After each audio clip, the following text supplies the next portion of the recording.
Zviya kana pachinzi timu rinofamba naMnangagwa kana kuti rinosapota Mnangagwa, timu reZANU-PF harina nyika here, ndo zvinenge zvichirehwa izvi. Hanzi panapa, what Scott could have done with 1.2 million he gave Mayweather in Mabvuku. Number one, 25,000 United States dollars builds a 2-classroom school block.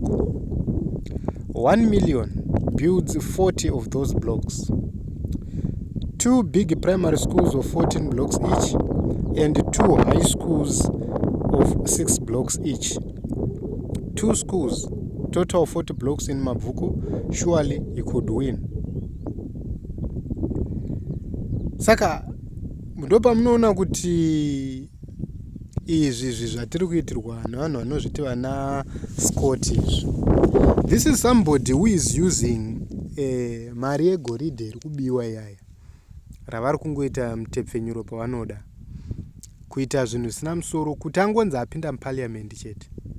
What is he going to contribute kuparliament kwacho? Nothing. Is he going to legislate well in parliament? I doubt. Is he going to represent the people of Mabvuku well in parliament? I doubt. This is the reason why vanhu veMabvuku vari kufanira kuramba muchinda. You know, zvimwe zvinhu zvatinoitirwa muZimbabwe kutaura chokwadi dai tine vanhu chaivo vari serious about life. Vaisambotolareta tsvina dzese dziri kuitwa idzi, munhu anodaidza vana Mayweather, a billionaire, omupa mari. Yet we have rural schools, vana vari kudzidza vakagara pasi. Unoziva ndaimbotarisa inini ndichiti, honestly speaking, dzimwe motikari dzakatengwa pamacampaigns eZANU-PF. Indikatarisa MP ari kuconstituency kwangu, motikari yakatengerwa could put masolar balls pa 70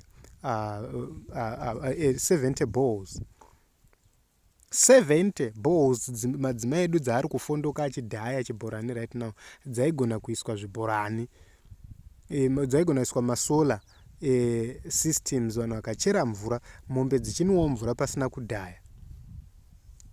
But havazvifunge, vakakoshesa motikari.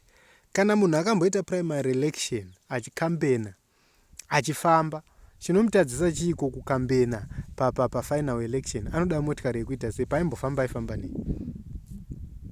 We must be serious about development. Kunyanya kuvanhu vanozviti vane mastructures. MP anoda kufamba achiendepi vanhu munoti mune mastructures, because munenge muchiti mimi mune sero, muri kushandisa masabhuku muchimaita leaders emasero enyu. Sero rega rega mati muri kuti masabhuku ndo vatungamiriri.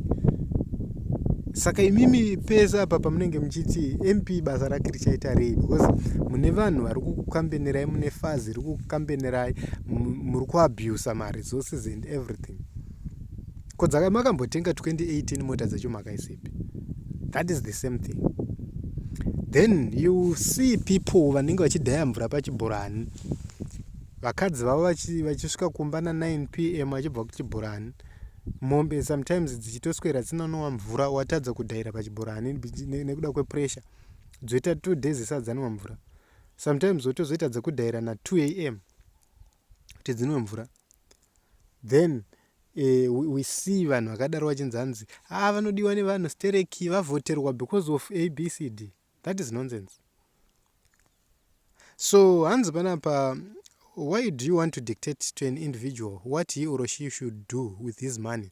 Also, how come you have never praised him for spending more 2.5 refurbishing roads in Mabvuku on the numerous community and the numerous community projects underway there? Just asking. Vanhu kumabvuku vari kutaura kuti hakuna maprojects ari kuitwa. Iyo road yaari kutaura iyo iproject yeZinara. I have been there kumabvuku kuya pakatangwa that project neZinara. That is a project yeZinara yakahijackwa. So how can we praise project yeZinara? Mafans eZinara. We have seen this happening kuma urban centers. Kana election yakusvika unoona road dzichitwa resurfaced, zvinhu zvakasiyana siyana zvichiitika. Takazviona kuna namarondera zvichiitwa, takazviona nanabhindura zvichiitwa. And how can we praise a candidate yeZANU-PF for that? No, guys, we can't stoop so low to an extent of doing that. This is what we talk about priorities here. You always complain, my sanctions this, my sanctions that, my sanctions are not trumpets, sanctions are not.